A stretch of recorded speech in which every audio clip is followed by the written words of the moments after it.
Speaker, আমি খুব ভালো করে জানি কোর্টের বাইরে ব্যান্ড পড়া যায় না, কিন্তু তারপরেও আমি কেন পড়েছি সেটা আমি যেমন ভালো জানি, আমি আশা করি মাননীয় স্পিকার আপনিও বুঝতে পারছেন আমি কেন ব্যান্ড পড়ে এসেছি। মাননীয় স্পিকার, স্বরাষ্ট্র মন্ত্রণালয়ের কাছে আমাদের এবারের বরাদ্দ তারা চেয়েছে 31,098,85,15,000 টাকা।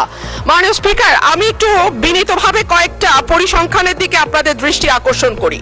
মার্চ এবং এপ্রিল মাসে সারা দেশে হত্যাকাণ্ড রেকর্ড করা হয় 605টি।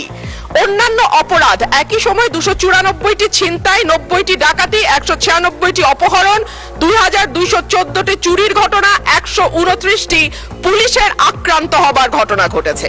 নারী ও শিশু নির্যাতন 2 মাসে 3496টি নথিভুক্ত করা হয়েছে এবং সারা দেশে প্রতিদিনে গড়ে 10টির বেশি খুনের ঘটনা ঘটছে, খবর দিচ্ছে ডেইলি স্টার এবং বণিক বার্তা। এই যখন আমাদের সিকিউরিটির অবস্থা, এই যখন আমাদের আইন শৃঙ্খলার অবস্থা, তখন আমরা এই মন্ত্রণালয়ের জন্য দাবি তুলছি 31,098 কোটি। মাননীয় স্পিকার, পাশের থেকে আমার একজন সহকর্মী বলছেন এটা আরো বেশি হওয়া উচিত।